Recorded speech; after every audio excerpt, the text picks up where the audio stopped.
करते वक्त 11 या 21 शुक्रवार की आपको मन्नत रखनी पड़ती है और पुस्तक में लिखी शास्त्रीय विधि के अनुसार व्रत करना चाहिए। मन्नत शुक्रवार पूरे होने पर विधि पूर्वक इस पुस्तक में दिखाई गई शास्त्रीय विधि के अनुसार उद्यापन विधि करनी चाहिए। यह विधि बहुत सरल है, किंतु शास्त्रीय विधि के अनुसार व्रत न करने पर व्रत का जरा भी फल नहीं मिलता है। एक बार व्रत पूरा करने के पश्चात फिर से मन्नत कर सकते हैं, फिर से व्रत कर सकते हैं। माता लक्ष्मी देवी के अनेक स्वरूप हैं, उसमें उनका धन लक्ष्मी स्वरूप वैभव लक्ष्मी है और माता लक्ष्मी को श्री यंत्र अति प्रिय है। व्रत करते वक्त पुस्तक में दिए गए माँ लक्ष्मी जी के हर स्वरूप को और श्री यंत्र को प्रणाम करना चाहिए, तभी ये व्रत का फल मिलता है। अगर हम इतनी भी मेहनत नहीं कर सकते तो लक्ष्मी देवी हमारे लिए कुछ भी करने को तैयार नहीं होगी और हम पर माँ की कृपा नहीं होगी। व्रत के दिन सुबह से जय माँ लक्ष्मी का रटन करना चाहिए और माँ का पूरे भाव से स्मरण करना चाहिए। 8वां शुक्रवार के दिन यदि आप प्रवास यात्रा पे गए हों तो वह शुक्रवार छोड़कर उसके बाद के शुक्रवार का व्रत करना चाहिए और व्रत अपने ही घर में करना चाहिए। सब मिलाकर जितने शुक्र की मन्नत ली हो उतने शुक्रवार पूरे करने चाहिए। घर में सोना ना हो, चांदी की चीज़ पूजा में रखनी चाहिए। अगर वह भी नहीं है तो आप रोकड़ रुपया रखना चाहिए। व्रत करते समय 7 स्त्रियां या कम से कम 11 या 21, 51, 101 स्त्रियों के वैभव लक्ष्मी व्रत की पुस्तक कुमकुम का तिलक करके भेंट के रूप में देनी चाहिए। जितनी ज़्यादा पुस्तक आप देंगे उतनी माँ लक्ष्मी की कृपा होगी और माँ लक्ष्मी जी का व्रत अद्भुत व्रत ज़्यादा प्रचार होगा। 11वां पॉइंट है, व्रत के शुक्रवार को स्त्री रजस्वला हो या सूत की हो तो वह शुक्रवार छोड़ देना चाहिए। बाद के शुक्रवार से व्रत शुरू करना चाहिए, पर जितने शुक्रवार की आपने मन्नत मानी है तो उतने शुक्रवार आपको पूरे करने चाहिए। व्रत की विधि शुरू करते वक्त लक्ष्मी स्तवन का एक बार पाठ करना चाहिए। व्रत के दिन हो सके तो उपवास करना चाहिए। शाम के व्रत की विधि करके माँ का प्रसाद लेकर शुक्रवार करना चाहिए। अगर ना हो सके तो फलाहार करना चाहिए। एक बार भोजन करके शुक्रवार करना चाहिए। अगर व्रतधारी का शरीर बहुत कमजोर है तो 2 बार भोजन ले सकते हैं। सबसे महत्वपूर्ण बात तो यही है कि व्रतधारी माँ लक्ष्मी जी पर पूरी श्रद्धा भावना रखे और ऐसी मनोकामना करे कि पूरी होगी, मेरी मनोकामना पूरी होगी, ऐसा दृढ़ संकल्प करे। माँ वैभव लक्ष्मी आप पर प्रसन्न हो। अब मैं इसका ये व्रत बहुत ही फलदायी होता है, किंतु आपको फल नहीं देता तो 3-3 महीने के अंतराल में ये व्रत शुरू करना चाहिए और जब तक मन वांछित फल ना मिले 3-3 महीने में इसका फल करते रहना चाहिए। कभी ना कभी फल तो अवश्य मिलेगा ही। व्रत शुरू करने की विधि, श्री यंत्र को सामने रखकर श्री यंत्र को प्रणाम करना है। इस श्री यंत्र को प्रणाम करना है, इसमें श्री यंत्र दे रखा है, इसको आपको प्रणाम करना है। सेकंड है, बाद में लक्ष्मी जी के नीचे मुताबिक 8 स्वरूप की छवि को प्रणाम करना है, जिसमें से सबसे पहले है धन लक्ष्मी, फिर आपकी गजलक्ष्मी माँ, श्री अधिलक्ष्मी माँ, श्री विजय लक्ष्मी माँ, श्री ऐश्वर्य लक्ष्मी माँ, श्री वीर लक्ष्मी माँ, श्री धान्य लक्ष्मी माँ, श्री संतान लक्ष्मी माँ। तो अब सबसे पहले मैं सब श्री यंत्र को प्रणाम करूँगी, आप सब भी करिए। माँ लक्ष्मी प्रसन्न करने चमत्कारी सुख संपत्ति, ओम ह्रीम शांति दें। श्री यंत्र ओम ह्रीम ऐं महालक्ष्मी बे नमः। वैभव लक्ष्मी करने से पहले श्री यंत्र को प्रणाम कर माथा टेके। अब इसके बाद सभी को उनके स्वरूप को प्रणाम करें। सबसे पहले है धन लक्ष्मी माँ। हे धन लक्ष्मी माँ, आपने जैसे शीला को मनोकामना पूर्ण करी वैसे सबकी मनोकामना पूर्ण करना, उन सबका कल्याण करना। श्री गजलक्ष्मी माँ, हे गजलक्ष्मी माँ, आप शीला पे प्रसन्न हुए वैसे सब पे प्रसन्न होना, सबकी मनोकामना पूर्ण करना। श्री अधिलक्ष्मी माँ, हे अधिलक्ष्मी माँ, आप जैसे शीला पे प्रसन्न हुए वैसे सब पे प्रसन्न होना, सबकी मनोकामना पूर्ण करना। श्री विजय लक्ष्मी माँ, हे विजय लक्ष्मी माँ, आप जैसे शीला पे प्रसन्न हुए वैसे सब पे प्रसन्न होना, सबकी मनोकामना पूर्ण करना। श्री ऐश्वर्य लक्ष्मी माँ, हे ऐश्वर्य लक्ष्मी माँ, आप जैसे शीला पे प्रसन्न हुए सब पे प्रसन्न होना, सबकी मनोकामना पूर्ण करना। श्री वीर लक्ष्मी माँ, हे वीर लक्ष्मी माँ, आप जैसे शीला पे प्रसन्न हुए वैसे सब पे प्रसन्न होना, सबकी मनोकामना पूर्ण करना। श्री धान्य लक्ष्मी माँ, हे धान्य लक्ष्मी माँ, आप जैसे शीला पे प्रसन्न हुए सब पर प्रसन्न होना, सबकी मनोकामना पूर्ण करना। और लास्ट में है श्री संतान लक्ष्मी माँ, हे संतान लक्ष्मी माँ, आप जैसे शीला पर प्रसन्न हुए वैसे ही सब पर प्रसन्न होना, सबकी मनोकामना पूर्ण करना। संतान लक्ष्मी माँ। अब मैं इसका स्तवन पाठ और श्लोक कर रही हूँ। लक्ष्मी स्तवन।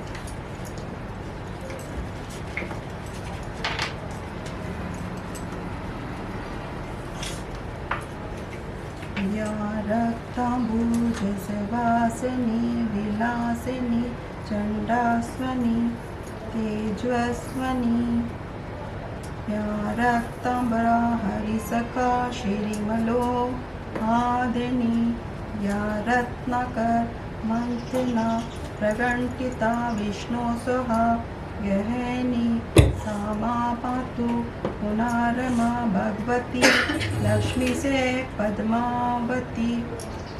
इसका अर्थ यह है कि जो लाल कमल में रहती है, जो अपूर्व कांति वाली है, जो ऐसे तेज वाली है, जो पूर्ण रूप से लाल है, जिसने रक्त रूपी वस्त्र पहने हैं, जो भगवान विष्णु की अति प्रिय है, जो लक्ष्मी मन को आनंद देती है, जो समुद्र मंथन से प्रकट हुई है, जो विष्णु भगवान की पत्नी है, जो कमल से जन्मी है, जो अति पुष्य पूज्य है, वैसी लक्ष्मी देवी आप मेरी रक्षा करें। अब लक्ष्मी देवी की व्रत की कथा प्रारंभ कर रही हूँ मैं। एक बड़ा शहर था। इस शहर में लाखों लोग रहते थे। पहले के ज़माने के लोग बहुत साथ साथ रहते, एक दूसरे के काम आते रहते थे। नए ज़माने के लोगों का स्वरूप अलग सा है। सब अपने अपने काम में रहते हैं। किसी को किसी की परवाह नहीं, घर के सदस्य को एक दूसरे की परवाह नहीं होती है। भजन कीर्तन, भक्ति भाव, दया, माया, परोपकार जैसे संस्कार कम हो गए हैं। शहर में बुराइयां बढ़ गई हैं। शराब, जुआ, रेस, व्यभिचार, चोरी, डकैती वगैरह बहुत से गुनाह शहर में होती थी। कहावत है कि हजारों निराशा में एक अमर आशा छिपी हुई है। इस तरह इतनी सारी बुराइयों के बावजूद भी शहर में बहुत कुछ अच्छे लोग रहते हैं। ऐसे अच्छे लोगों में शीला और उनके पति की गृहस्थी मानी जाती थी। शीला धार्मिक प्रकृति की थी और संतोषी भी थी। उसका पति विवेकी था, सुशील था। शीला, उनका पति ईमानदारी से जीते थे, वे किसी की बुराई नहीं करते थे और प्रभु भजन में अच्छी तरह से समय व्यतीत करते थे। उनकी गृहस्थी आदर्श गृहस्थी थी। शहर के लोग उनकी गृहस्थी की सराहना करते थे। शीला की गृहस्थी इस तरह से खुशी खुशी चल रही थी। पर कहा जाता है ना, कर्म की गति अकल है, विधाता की लेख कोई नहीं समझ सकता। इंसान का नसीब पल भर में राजा को रंग बना देता है, रंग को राजा। शीला के पति अगले जन्म में कर्म भागने के बाकी रह गए। बुरे लोगों से दोस्ती कर बैठा। जल्द से जल्द करोड़पति होने का ख्वाब देखने लगा, इसलिए वह गलत रास्ते पर चढ़ गया। करोड़पति की बजाय रोडपति बन गया, यानी रास्ते में भटकते भिखारी जैसी उसकी हालत हो गई। शहर में शराब, जुआ, रेस, रस, गांजा वगैरह बांदियाँ फैली हुई थी। उसमें शीला का पति फंस गया। दोस्तों के साथ उसे भी शराब की आदत हो गई। जल्द से जल्द पैसा बनने के लालच में दोस्तों के साथ जुआ खेलने लगा। इस तरह बचाई गई धनराशि, पत्नी के गहने, सब कुछ रेस हुए जमा दिए थे। इस तरह वक्त ऐसा था कि सुशील पत्नी शीला के साथ मजे में रहता, प्रभु भजन में सुख शांति में वक्त व्यतीत करता था। उसके बजाय घर में दरिद्रता और भुखमरी फैल गई। सुख में खाने की बजाय 2 वक्त के भोजन के लाले पड़ गए। शीला की पति गालियां खाने का वक्त आया था। शीला सुशील और संस्कारी स्त्री थी। उसके पति के बर्ताव से उसको बहुत दुख हुआ, किंतु भगवान पर भरोसा करके बड़ा दिल दुख सहने लगी। कहा जाता है, सुख के पीछे दुख और दुख के पीछे सुख आता है, इसलिए सुख के बाद दुख आएगा, ये ऐसा सोचकर वो प्रभु भक्ति में लीन रहने लगी। इस तरह शीला असह्य दुख सहते सहते प्रभु भक्ति में बिताने लगी। अचानक एक दिन दोपहर को उसके द्वार पर किसी ने दस्तक दी। शीला सोच में पड़ गई, मुझे से गरीब के घर इस वक्त कौन आया होगा। फिर भी द्वार पर आया अतिथि का आदर करना चाहिए, ऐसे आर्य धर्म संस्कार वाली शीला ने खड़े होकर खोला दरवाजा। देखा तो सामने एक माझी खड़ी थी। वे बड़ी उम्र की लगती थी, किंतु उनके चेहरे पर अलौकिक तेज निखर रहा था। उनकी आंखों में मानो अमृत बह रहा था। उनका भव्य चेहरा करुणा और प्यार से चलकता था। उनको देखते ही शीला के मन में अपार शांति छा गई। वैसे शीला इस माझी को पहचानती भी नहीं थी, फिर भी इनको देखकर शीला की रोम रोम में आनंद छा गया। शीला माझी के आदर के साथ घर में ले आई। घर में बिठाने के लिए कुछ भी नहीं था। शीला ने सकुचकर एक फटी हुई चद्दर उन पर बिठाया। माँ ने कहा, क्यों शीला, मुझे पहचाना नहीं? शीला ने सकुचकर कहा, माँ आपको देखते ही बहुत खुशी हो रही है, बहुत शांति हो रही है। ऐसा लगता है मैं बहुत दिनों से जिसे ढूंढ रही थी वे आप ही है, पर मैं आपको पहचान नहीं सकती। माँ जी ने हंसकर कहा, क्यों भूल गई? हर शुक्रवार को लक्ष्मी माँ के मंदिर भजन कीर्तन होते हैं, तब मैं वहाँ आती हूँ। वहाँ हर शुक्रवार हम मिलते हैं। पति गलत रास्ते पे चढ़ गया। तब से शीला बहुत दुखी हो गई। दुख के मारे लक्ष्मी जी के मंदिर में नहीं आती थी। बाहर के लोगों के साथ नजर मिलाते उसे शर्म लगती थी। उसने याददाश्त पर जोर दिया। माँ जी उसको याद नहीं आ रही थी। तभी माँ ने कहा, लक्ष्मी जी के मंदिर में कितने मधुर भजन गाती थी, अभी अभी तू दिखाई नहीं देती थी, इसलिए मुझे क्या, तू क्यों नहीं आती? कहीं बीमार तो नहीं हो गई है? ऐसा सोचकर मैं तुझसे मिलने चली आई हूँ। माँ के अति प्रेम भरे शब्दों से शीला का हृदय पिघल गया। उसकी आंखों में आंसू आ गए। माँ जी के सामने बिलक बिलक कर रोने लगी। यह देख माँ जी शीला के नजदीक सरकी और उसकी सिसकती पीठ पर प्यार भरा हाथ फेरकर सांत्वना देने लगी। माँ ने कहा, बेटी, सुख और दुख धूप और छांव जैसे होते हैं। सुख के पीछे दुख आता है, दुख के पीछे सुख आता है। धैर्य रख बेटी, तुझे क्या परेशानी है? तेरे दुख की बात मुझे सुना, तेरा मन भी हल्का हो जाएगा, तेरे दुख का कोई उपाय भी मिल जाएगा। माँ की बात सुन शीला के मन को शांति मिली। उसने माँ जी से कहा, माँ, मेरी गृहस्थी भरपूर सुख और खुशियाँ थी। मेरे पति भी बहुत सुशील थे। भगवान की कृपा से पैसे की बात हमें संतोष था। हम शांति से गृहस्थी चलाते, ईश्वर भक्ति में अपना वक्त व्यतीत करते।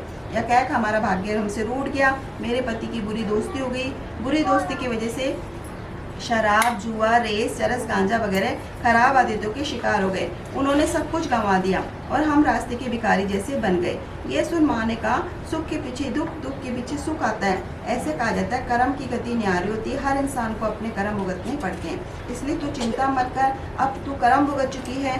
अब तुम्हारे सुख के दिन अवश्य आएंगे। तू माँ लक्ष्मी जी की भक्त है। हे माँ लक्ष्मी जी प्रेम और करुणा के अवतार है।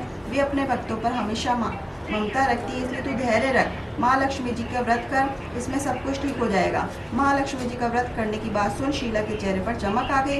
उसने पूछा, माँ लक्ष्मी जी व्रत कैसे किया जाता है? वह मुझे समझाइए, मैं व्रत अवश्य करूँगी। माँ ने कहा, बेटी, माँ लक्ष्मी जी का व्रत बहुत सरल है। इसे वरद लक्ष्मी व्रत या वैभव लक्ष्मी व्रत भी कहा जाता है। ये व्रत करने वाली सबकी मनोकामनाएं पूर्ण होती है। वे सुख, संपत्ति और यश प्राप्त करता है। ऐसा कहकर माँ जी वैभव लक्ष्मी व्रत की विधि बोलने लगी। बेटी, वैभव लक्ष्मी व्रत सीधा साधा व्रत है, किंतु कई लोग ये गलत तरीके से करते हैं, अतः उसका फल नहीं मिलता। कई लोग कहते हैं सोने के गहने, हल्दी कुमकुम से पूजा कर लो, बस व्रत हो गया। पर ऐसा कुछ नहीं है। कोई भी व्रत शास्त्रीय विधि पूर्वक करना चाहिए, तभी उसका फल मिलता है। सिर्फ सोने के गहने पूजा करने से फल मिल जाता तो सभी आज लखपति बन गए होते। सच्ची बात तो ये है, सोने के गहने की विधि का पूजन करना चाहिए। व्रत की उद्यापन विधि भी शास्त्रीय विधि मुताबिक करना चाहिए, तभी ये वैभव लक्ष्मी का व्रत फल देता है। ये व्रत शुक्रवार को करना चाहिए। सुबह इसे स्नान करके स्वच्छ कपड़े पहनो। सारा दिन माँ जय लक्ष्मी, माँ जय लक्ष्मी, माँ रटन करते रहो। किसी की चुगली मत करो। शाम को पूर्व दिशा में मुँह रख सके स्त्री आसन पर बैठ जाओ। सामने पाटा रखकर उसके ऊपर रुमाल रखो। रुमाल पर चावल का छोटा सा ढेर करो। उस ढेर पर पानी से भरा तांबे का कलश रखिए। कलश पर एक कटोरी रखो। उस कटोरी में एक सोने का गहना रखो। सोना नहीं है तो आप चांदी का भी चलेगा। चांदी नहीं है तो नकद रुपया भी चलेगा। बाद में घी का दीपक जलाकर बाद में घी का दीपक जलाकर धूप से घी छिड़काकर रखो। माँ लक्ष्मी जी के बहुत स्वरूप हैं और माँ लक्ष्मी जी की श्री यंत्र अति प्रिय है। वैभव लक्ष्मी में पूजन विधि करते वक्त सर्वप्रथम श्री यंत्र लक्ष्मी जी के विभिन्न स्वरूप को सच्चे दिल से दर्शन करो। इस पुस्तक में आपको श्री यंत्र और माँ लक्ष्मी जी के विभिन्न स्वरूप की छवि दी गई है। उसके बाद लक्ष्मी स्तवन का पाठ करो। बाद में कटोरी में रखे गहने या रुपए, हल्दी, कुमकुम और चावल चढ़ाकर पूजा करो। लाल रंग का फूल चढ़ाओ। लाल रंग का फूल चढ़ाओ। शाम को कोई मीठी चीज़ बनाकर उसका प्रसाद रखो। ना हो सके तो शक्कर और गुड़ भी चल सकता है। फिर भी आरती करके 11 बार माँ लक्ष्मी माँ का सच्चे हृदय से नाम बोलो। बाद में 11 या 21 बार शुक्रवार व्रत करने का दृढ़ संकल्प लो और अपनी मनोकामना हो तो पूरी करने में माँ लक्ष्मी माँ से विनती करो। फिर माँ का प्रसाद बांट दो। थोड़ा प्रसाद अपने लिए रखो। अगर आप में शक्ति हो तो सारा दिन उपवास रखो। सिर्फ प्रसाद खाकर शुक्रवार करो और नई शक्ति है तो एक बार शाम को प्रसाद ग्रहण करते समय खाना खा लो। अगर थोड़ी सी भी शक्ति नहीं है तो 2 बार भोजन कर सकते हैं। बाद में कटोरी में रखा गहना या रुपये ले लो। कलश का पानी तुलसी की क्यारी में डाल दो। चावल पक्षियों को डाल दो। इसलिए शास्त्रीय विधि के अनुसार व्रत करने से उसका फल अवश्य मिलता है। इस व्रत के प्रभाव से सब प्रकार की विपत्ति दूर हो, आदमी मालामाल हो जाता है। संतान न हो उसे संतान की प्राप्ति होती है। सौभाग्यशाली स्त्री का सौभाग्य अखंड रहता है। कुंवारी लड़कियों को मनभावन पति मिलता है। शीला ये सुनकर आनंदित हो गई। फिर पूछा, माँ, आपने वैभव लक्ष्मी व्रत की जो शास्त्रीय विधि बताई है वैसे मैं अवश्य करूँगी, किंतु इसकी उद्यापन विधि किस तरह करनी चाहिए, कृपा करके सुनाइए। माँ ने कहा, 11 या 21 जो मन्नत मानी उतने शुक्रवार